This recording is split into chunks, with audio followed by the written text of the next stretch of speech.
విజ్ఞప్తి చేస్తున్నాం అందరికీ. బ్రేకింగ్ లో చూస్తున్నాం. తెలంగాణలోని జోగులాంబ గద్వాల జిల్లాకు చెందిన ఓ ప్రైవేట్ సర్వేయర్ దారుణ హత్యకు గురయ్యాడు. పెళ్లైన నెలకే ఈ ఘోరం జరిగింది. దీని వెనక భార్య, ఆమె తల్లి, ప్రియుడి హస్తం కూడా ఉన్నట్టుగా తెలియరావడం తీవ్ర కలకలం రేపుతోంది. వివాహానికి ముందే ఉన్న అక్రమ సంబంధం ఈ హత్యకు దారితీసినట్లుగా పోలీసుల విచారణలో వెల్లడైంది.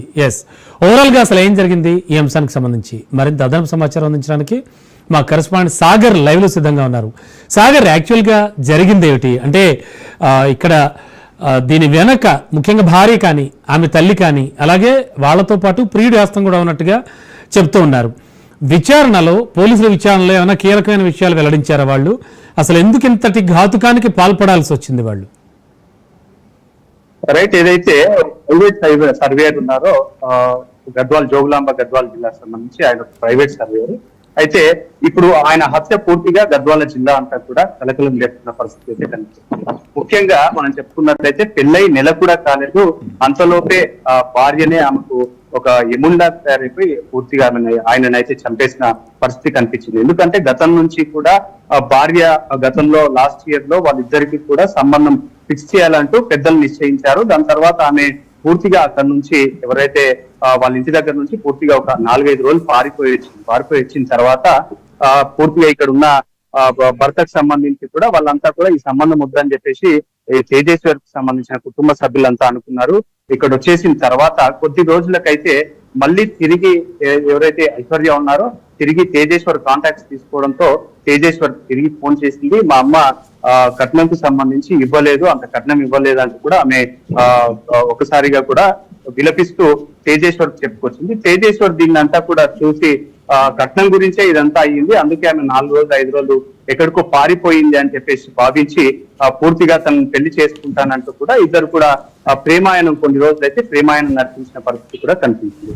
ప్రేమాయణం నడిపించిన అనంతరం పూర్తిగా ఇద్దరు ఒకరికొకరు ఒప్పుకున్న తర్వాత గత నెల రోజుల కింద అయితే వాళ్ళిద్దరు కూడా బీచ్పల్లి, ఎర్రవల్లి సమీపంలోని బీచ్పల్లి ఆంజనేయ స్వామి టెంపుల్ అయితే పూర్తిగా పెళ్లి ఇద్దరు కలిసి ఇటు తేజేశ్వర్ కి సంబంధించిన కొంతమంది కుటుంబ సభ్యులు, తర్వాత ఐశ్వర్యకి సంబంధించిన కొంతమంది కుటుంబ సభ్యులు ఇద్దరు కూడా వచ్చి అక్కడ పెళ్లి చేసుకున్నారు.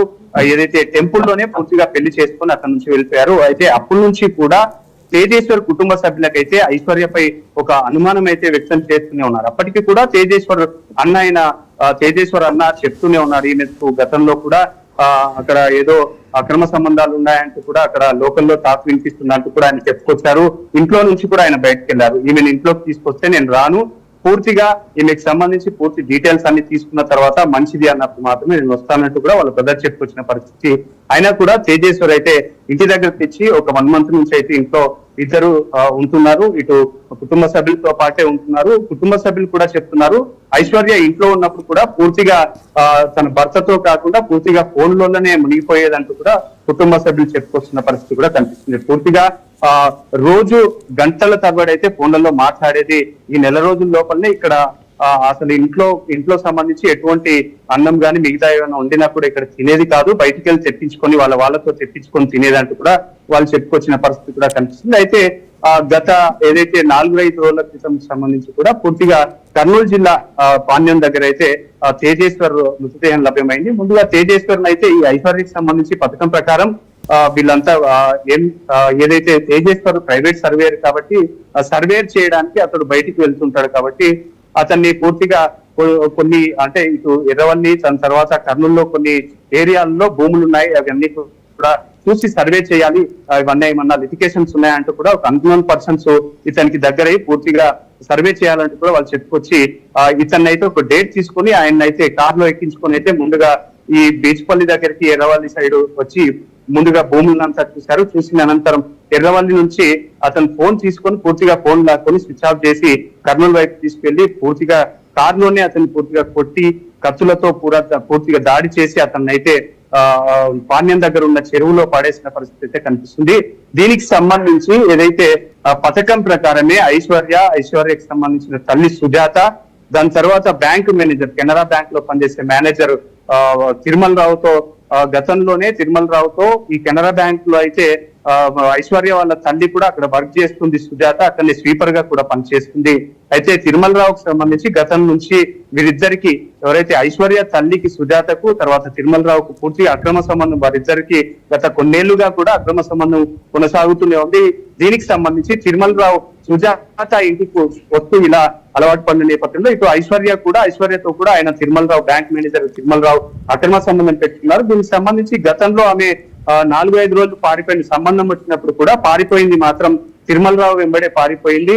తిరుమలరావు తన ఇంటికి తీసుకువెళ్లాడు, తన భార్యను ఒప్పించడానికి ప్రయత్నించాడు. తిరుమలరావుకు పిల్లలు లేని కారణంగా నేను తిరిగి మళ్ళీ ఈ ఐశ్వర్యను పెళ్లి చేసుకుంటా అంటూ కూడా వాళ్ళ ఇంట్లో చెప్పుకొచ్చిన పరిస్థితి. అయితే తిరుమలరావుకు సంబంధించిన భార్య మాత్రం నేను కేసు వేస్తాను, ఇలాంటి పెళ్లి చేసుకుంటా ఇదంతా చెప్పడం సబబ్ కాదంటూ కూడా ఆమె పోలీస్ స్టేషన్ లో ఫిర్యాదు చేస్తా అంటూ బెదిరించడంతో ఒక్కసారిగా తిరిగి అయితే ఐశ్వర్యను పంపించారు. ఐశ్వర్యను పంపించిన తర్వాత ఒక నాటకపూరితమైన ఒక ప్లానింగ్ తో వీళ్ళంతా కూడా తేజేశ్వర్ ను పూర్తిగా 1 నెల లోపలనే పూర్తిగా చంపేసిన పరిస్థితి, హత్య చేసిన పరిస్థితి కూడా కనిపిస్తుంది. దీనికి సంబంధించి పూర్తిగా ఈ ఐశ్వర్య సుజాతలకు సంబంధించి ఐశ్వర్య ఇదంతా హత్య చేయడానికి గల కారణాలు ఏంటంటే తిరుమలరావుకు సంబంధించి తిరుమలరావుతో ఉన్న అక్రమ సంబంధం వల్లనే ఈ ఎవరైతే తేజేశ్వర్ని ఇక్కడ నుంచి హతమారిస్తే ఇక్కడ ఉన్న కొద్దిపాటి ఆస్తిని కొట్టేయచ్చు, దాని తర్వాత ఇక్కడ నుంచి తిరిగి విడాకులు తీసుకొని మళ్ళీ వెళ్లిపోవచ్చు, తిరుమలరావుతో సహజీవనం గడపవచ్చు అంటూ కూడా వాళ్ళిద్దరూ భావించి ఈ ఐశ్వర్య వాళ్ళ తల్లి సుజాత ఈ తిరుమలరావు అంతా కూడా స్కెచ్ చేసి సుపారీ ఇచ్చి ముగ్గురు వ్యక్తులను అయితే సుపారీ ఇచ్చి కూడా పూర్తిగా హతమార్చిన పరిస్థితి కూడా కనిపిస్తుంది. మొత్తానికైతే కూడా ఈ వ్యవహారం అంతా కూడా ఇటు తెలంగాణ ఆంధ్రప్రదేశ్ లో ఒక సంచలనంగా మారిపోయింది. ఎందుకంటే నెల రోజుల లోపలనే నిండు నూరేళ్లు బతకాల్సిన ఒక వ్యక్తిని నెల రోజుల లోపలనే ఒక భార్య ఈ విధంగా హతమార్చడం ఒక పూర్తిగా ఒక విద్వేషపూరితమైన ఘటనగా కూడా అక్కడున్న సోషల్ వర్కర్స్ కానీ మిగతా వాళ్ళంతా చెప్పుకొస్తున్న పరిస్థితి. మొత్తానికి అయితే కూడా ఈ హత్య వెనుక ఇప్పటికే పోలీసులు అయితే విచారణ జరుపుతూనే ఉన్నారు. ఇప్పటికే సుజాతను ఐశ్వర్యను కూడా వాళ్ళు అదుపులోకి తీసుకున్నారు, విచారణ జరుపుతున్నారు. అయితే ఏదైతే ఐశ్వర్య కాల్ డీటెయిల్స్ ఆధారంగానే పూర్తిగా ఇదంతా బయటపడినట్టుగా కూడా తెలుస్తుంది. దాదాపు ఐశ్వర్య ఎవరైతే తేజేశ్వర్ మిస్సింగ్ అయినప్పటి నుంచి కూడా గతంలో నుంచి ఒక లాస్ట్ 1 మంత్ కాల్ డీటెయిల్స్ ఇస్తే దాదాపుగా 2000కు పైగా కూడా కాల్ డీటెయిల్స్ ఈ తిరుమలరావుతోనే కెనరా బ్యాంక్ సంబంధించిన మేనేజర్ తిరుమలరావుతో మాట్లాడినట్టుగా కూడా పూర్తిగా తెలుస్తున్న నేపథ్యంలోనే ఒకసారిగా అనుమానం వ్యక్తం చేసిన పోలీసులు అంతా కూడా ఇటు ఐశ్వర్య వాళ్ళ తల్లిని ఒకసారి అదుపులోకి తీసుకొని వాళ్ళ తరహాలో విచారణ జరుగుతుంటే ఒక్కొక్కటిగా కూడా విస్తుపోయే నిజాలు అయితే బయటకు వస్తున్న పరిస్థితి కూడా కనిపిస్తుంది. సాగర్, ముఖ్యంగా నైబర్స్ కానీ అంటే వీళ్ళ ఇంటి చుట్టుపక్కల ఉండే వాళ్ళు వీళ్ళెవరికైనా ఈ ప్రవర్తనలో ఈ అనుమానాలు వచ్చాయా? వాళ్ళు ఏమైనా సందేహాలు వ్యక్తపరిచారా?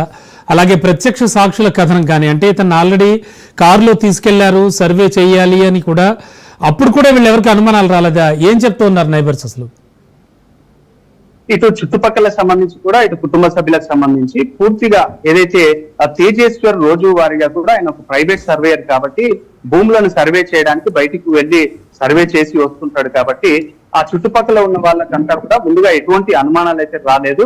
కాకపోతే కుటుంబ సభ్యుల్లో వాళ్ళ అన్నకు ఇదంతా కూడా అక్కడ కర్నూలులో సంబంధం చూసినప్పుడు ఐశ్వర్యను ముందుగా చూసినప్పుడే పూర్తిగా ఎంక్వైరీ చేసినప్పుడు ఈమె క్యారెక్టర్ బ్యాడ్ గా ఉందని చెప్పేసి వాళ్ళకి బ్రదర్ కి పూర్తిగా తెలిసిన నేపథ్యంలో తేజేశ్వరికి మాత్రం ఈ పెళ్లి చేసుకోవద్దని చెప్పినా కూడా వాలాయించి మరి ఈ ఐశ్వర్యం చేసుకోవడం వల్లే ఇదంతా జరిగిందంటూ కూడా వాళ్ళ కుటుంబ సభ్యులు వాపోతున్నారు. అంతేకాకుండా తేజేశ్వరికి సంబంధించి ఆ చుట్టుపక్కల ఉన్న వారంతా కూడా ఒకసారి శోకసంద్రంలోకి పోతున్న పరిస్థితి కూడా కనిపిస్తుంది. ఎందుకంటే తేజేశ్వర్ చాలా మంచి వ్యక్తి, ఎక్కడికి ఎవరి దగ్గరికి కూడా వెళ్లేవాడు కాదు. ఈ విధంగా చేయడం 1 నెల లోపలనే పెళ్లి చేసుకొని 1 నెల లోపలనే ఈ విధంగా చేయడం చాలా చాలా విదూరంగా అనిపిస్తున్నట్టు కూడా వాళ్ళు వాపోతున్నారు. అంతేకాకుండా ఇదంతా చేయాల్సిన పరిస్థితి వస్తే ఎందుకు తేజేశ్వర్ని పెళ్లి చేసుకోవాలి, అక్కడనే ఆయనను తిరుమలరావు దగ్గరనే పెళ్లి చేసుకొని అక్కడనే ఉండొచ్చు కదా, ఇదంతా చేసి పూర్తిగా తేజేశ్వర్ నిండు ప్రాణాలని హత్య చేసి ఈ విధంగా చేయడం చాలా బాధాకరం అంటూ కూడా వాళ్ళ ఆవేదన వ్యక్తం చేస్తున్న పరిస్థితి కూడా కనిపిస్తుంది. ఓవైపు కుటుంబ సభ్యులు మాత్రం పూర్తిగా గద్వాల జిల్లాకు సంబంధించి గద్వాల పట్టణంలో పూర్తిగా శోకసంద్రంలో మునిగిన పరిస్థితి. ఎందుకంటే నెల కూడా కాలేదు, పూర్తిగా నెల లోపలనే ఇదంతా జరగడం ఆ, ఆ, ఏదైతే తేజేశ్వర్ను పూర్తిగా హత్య చేసి కత్తిపోట్లతో దాడి చేసి పాణ్యంకు దగ్గరలో ఉన్న చెరువులో పాడేమేంటి, ఆయన చేసిన తప్పేంటి, ఈమెను చేసుకోవడం తప్ప అంటూ కూడా ఇటు కుటుంబ సభ్యులు వాళ్ళు ఆవేదన వ్యక్తం చేస్తున్న పరిస్థితి కనిపిస్తుంది. మొత్తానికైతే కూడా ఈ ఘటనకు సంబంధించి ఇప్పటికే జిల్లాకు సంబంధించిన అధికారులు పూర్తిగా సీరియస్ గా ఉన్న పరిస్థితి. ఎక్కడికక్కడ దీని వెనకాల ఇంకెవరు ఉన్నారు, హత్యకు సుపారీ తీసుకున్న వ్యక్తులు ఎవరు, వీళ్ళందరినీ కూడా అదుపులోకి తీసుకునే కోణంలో వాళ్ళంతా దర్యాప్తు చేస్తున్న పరిస్థితి. ఇప్పటికే గాలింపు చర్యలను కూడా ముమ్మరం చేశారు. సుజాతను ఐశ్వర్యను కూడా అదుపులోకి తీసుకున్నారు, పూర్తిగా విచారిస్తున్నారు. ఇప్పటికే bank manager, Canara bank manager Tirumalarao మాత్రం పరారీలో ఉన్నారు. ఆయన కోసం 3 బృందాలుగా కూడా గాలింపు చర్యలను అయితే ముమ్మరం చేసినట్టుగా కూడా తెలుస్తున్న పరిస్థితి కనిపిస్తుంది. దీనికి సంబంధించి ఈ రోజు లేదా రేపు పూర్తిగా నిందితులను పట్టుకొచ్చి విలేకరుల సమావేశం కూడా నిర్వహిస్తామంటూ కూడా ఇప్పటికే జిల్లా ఎస్పీ కూడా చెప్పిన పరిస్థితి కూడా కనిపిస్తుంది. ఎస్, అంటే సాగర్, ఓవరాల్ గా చూస్తే కనుక పెళ్లికి కేవలం 5 రోజుల ముందు ఐశ్వర్య అయితే మిస్ అయింది. సో ఇలాంటివన్నీ ఘటనలన్నీ చూసంటే ఇంత హత్య జరుగుతుంది, మిస్ అయిపోతాడు మనిషి అని ఎవరు ఊహించరు. సరే, ఆ విషయం పక్కన పెడితే కనుక ఆల్రెడీ 5 days ముందే పెళ్లికి ముందు మిస్ అయిపోవడం, కానీ ఆ తర్వాత మళ్ళీ నటిస్తూ ఏడుస్తూ తనకి ఫోన్ చేయడం, తేజస్వరికి ఫోన్ చేయడం, కానీ ఇవన్నీ ఎలా చూడాలి? ఎట్లా నమ్మాడు అసలు తేజస్వరు? పెళ్లికి ఎలా ఒప్పుకున్నాడు? దీనికి సంబంధించి గతంలో ఇటు ఇరు కుటుంబ సభ్యులు కూడా, ఐశ్వర్యకు సంబంధించిన కుటుంబ సభ్యులు, తర్వాత తేజేశ్వర్ కుటుంబ సభ్యులు కూడా ఒప్పందం ప్రకారం వాళ్ళు పెళ్లి చూపులకైతే ముందుగా వెళ్లారు. పెళ్లి చూపులకు వెళ్ళినప్పుడు ఐశ్వర్యకు తేజేశ్వర్కి ఇద్దరికి కూడా పరిచయం అయింది. పరిచయమైన నేపథ్యంలోనే ఇద్దరు కూడా నంబర్లు మార్చుకున్న పరిస్థితి కూడా కనిపిస్తుంది. నంబర్లు మార్చుకున్న తర్వాత పూర్తిగా పెళ్లి ఖాయం చేసుకోవాలి అనే నేపథ్యంలోనే ఎవరైతే ఐశ్వర్య ఉన్నారో పూర్తిగా ఒక 4-5 రోజులు అక్కడ నుంచి పారిపోవడం అయితే జరిగింది. పారిపోవడం ఏదైతే కెనరా బ్యాంకు సంబంధించిన తిరుమలరావు ఉన్నారో అతని దగ్గరికి వెళ్ళిపోయిన నేపథ్యంలో పూర్తిగా వీళ్ళందరికీ కూడా మాయమాటలు చెప్పి తిరిగి వచ్చి తేజేశ్వర్ని పూర్తిగా బుట్టలు వేస్తున్న పరిస్థితి కూడా కనిపిస్తుంది. ఎందుకంటే నంగనాచి ఏడ్పులు ఏడ్చుకుంటూ కూడా ఐశ్వర్య తను ఇంట్లో పరిస్థితులు చూడలేకనే నేను పారిపోయాను, ఇంట్లో మా అమ్మకు పరిస్థితి బాలేదు, వరకట్నం అయితే ఇవ్వలేం, మేము వరకట్నం ఇవ్వడానికి చాలా ఇబ్బందిగా ఉంది, ఆర్థికంగా చాలా ఇబ్బందికరంగా ఉంది, కాబట్టి నేను ఏం చెప్పాలో తెలియక ఒక 4-5 రోజులు వెళ్తున్నాను, నాకు నువ్వు అంటే ఇష్టం అంటూ కూడా ఇటు తేజేశ్వర్కి పూర్తిగా మాయమాటలు చెప్పింది. మాయమాటలు చెప్పిన నేపథ్యంలో కొద్ది రోజులు ఈ విధంగానే పూర్తిగా తేజేశ్వర్తో ఈమె పూర్తిగా మాయమాటలు చెప్పడం స్టార్ట్ చేసి ఏడవడం స్టార్ట్ చేసింది. ఇదంతా నమ్మిన తేజేశ్వర్, ఇదంతా నిజం అనుకున్న తేజేశ్వర్ పూర్తిగా ఆమెను పెళ్లి చేసుకుంటానంటూ కూడా హామీ ఇచ్చారు. పెళ్లి చేసుకుంటా, ఇటు మా కుటుంబ సభ్యులు ఒప్పుకోకున్నా కూడా నేను నిన్ను పెళ్లి చేసుకుంటా అని కూడా ఆయన తేజేశ్వర్ చెప్పిన నేపథ్యంలో ఐశ్వర్య కుటుంబ సభ్యులకంతా అప్పటికే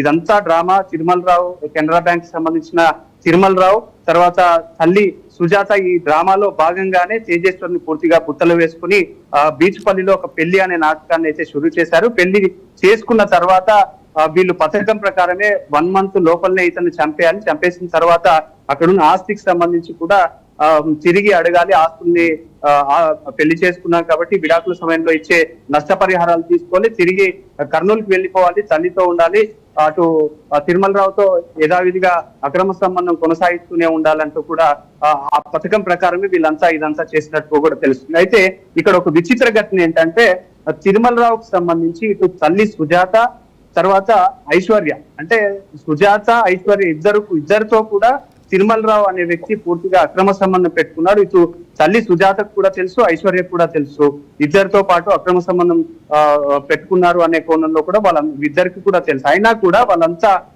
ఇదంతా తెలిసి కూడా తేజేశ్వర్కి సంబంధించి ఇక్కడ ఉన్న ఆస్తిని లాక్కోవాలి, తర్వాత తిరిగి తిరుమలరావు ఇంటికి అయితే వెళ్ళిపోవాలి. ఒకవేళ ఆ 4-5 రోజులు పారిపోయిన క్రమంలోనే తిరుమలరావు దగ్గరికి వెళితే మాత్రం వాళ్ళ భార్య ఒప్పుకుంటే పూర్తిగా ఈమె ఐశ్వర్య అక్కడే ఉండేది. తిరుమలరావు ఫ్యామిలీకి ఇప్పుడున్న వాళ్ళ భార్యకి మాత్రం అక్కడ పిల్లలు కాలేదన్న నేపథ్యంలోనే ఐశ్వర్యం చేసుకుంటానంటూ ఇంట్లో కూడా చెప్పారు, భార్య కూడా చెప్పారు. అయినా భార్య మాత్రం ఇదంతా కూడా కాదు అన్న నేపథ్యంలో నేను పోలీస్ స్టేషన్ పెళ్లి కేసు నమోదు చేస్తాను, కేసు పెడతానన్న కోణంలో తిరిగి అయితే మళ్ళీ ఐశ్వర్య ఇంటికి వచ్చింది. ఇంటికి వచ్చిన తర్వాత తేజేశ్వర్ని పెళ్లి చేసుకుంది. 1 నెల లోపలనే పూర్తిగా తేజేశ్వర్ని అయితే కత్తిపోట్లతో సుపారీ ఇచ్చి కత్తిపోట్లతో పాండ్యం దగ్గర ఉన్న చంపేసి పాండ్యం దగ్గర ఉన్న చెరువులో అయితే వేసేసిన పరిస్థితి కనిపిస్తుంది. ఓకే, ముఖ్యంగా తల్లిదండ్రులు వద్దంటున్నా కూడా వాళ్ళని ఒప్పించాడు తేజేశ్వర్ అంటున్నారు. అంటే ఒకవేళ తల్లిదండ్రులకి ఏమైనా అంటే వాళ్ళతో ఏమైనా విభేదాలు ఏమైనా ఉన్నాయని గమనించిందా ఈ 1 month లో కూడా, లేదా కేవలం ఆ అక్రమ సంబంధమే ఈ హత్యకు ఉసుకొల్పింది అంటున్నారా?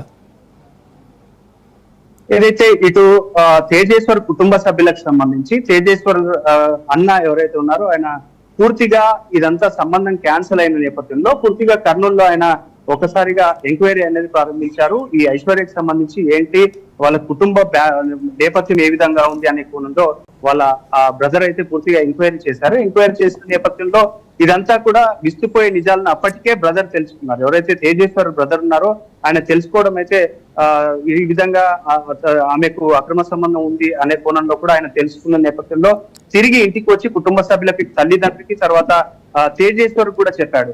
ఇదంతా కూడా ఆమె క్యారెక్టర్ బాగాలేదు, ఎందుకు నువ్వు ఫోన్ మాట్లాడుతున్నావు, పెళ్లి చేసుకోవద్దు అంటూ కూడా తేజేశ్వర్ చెప్పినా కూడా లేదు, ఇదంతా అక్కడ పడనోళ్ళు మాత్రమే ఇదంతా అబద్ధాలు చెప్తున్నారనే కోణంలో తేజేశ్వర్ తిరిగి వాళ్ళ అన్నకు నచ్చజెప్పి ఆమె అలాంటిది కాదు, మారింది, చాలా మంచిది అనే కోణంలో నేను పెళ్లి చేసుకుంటాను, నేను ప్రేమిస్తున్నాను ఆమెను, ఆమె నన్ను ప్రేమిస్తుంది, నేను కూడా ఆమెను ప్రేమిస్తున్నాను, నేను పెళ్లి చేసుకుంటా అని చెప్పి బీచ్పల్లికి తీసుకొచ్చి ఇటు కుటుంబ సభ్యులకు సంబంధించి తల్లిదండ్రి కూడా ఆ రోజు పెళ్లికి వెళ్ళలేదంటూ కూడా ఆరోపణలు వినిపిస్తున్న పరిస్థితి కూడా కనిపిస్తుంది. ఇటు తేజేశ్వర్కి సంబంధించి కొంతమంది కుటుంబ సభ్యులు మాత్రమే, సుజాతకు సంబంధించిన కుటుంబ సభ్యులంతా కూడా అక్కడికి వెళ్లి పెళ్లిని కూడా గ్రాండ్ గా చేసి అక్కడ నుంచి తిరిగి కొద్ది రోజులు వీళ్ళు బయట ఉన్న నేపథ్యంలో కుటుంబ సభ్యులు తేజేశ్వరు కుటుంబ సభ్యులను అడగగా ఇంటికి అయితే పిలిపించారు. ఇంటికి పిలిపించిన నేపథ్యంలోనే బ్రదర్ ఎవరైతే ఉన్నారో తేజేశ్వర్ బ్రదర్ ఆయన ఇంటికి రావద్దామే అనే కోణంలో కూడా కాస్త వాళ్ళ ఇంట్లో కొట్లాటలు కూడా అయిన పరిస్థితి కనిపించింది. అయినా కూడా వినకుండా తేజేశ్వర్ ఆమెను పెళ్లి చేసుకున్నారు, ఇంట్లోనే ఉన్నారు.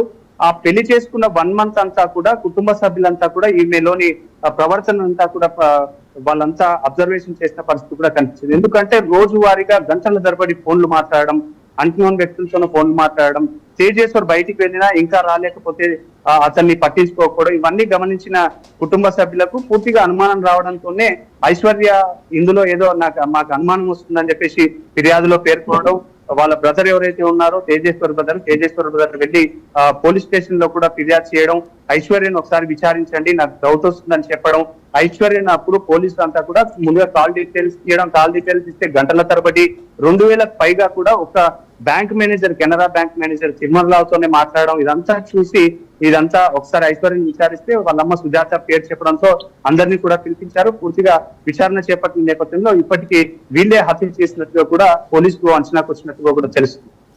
Okay, thank you Sagar.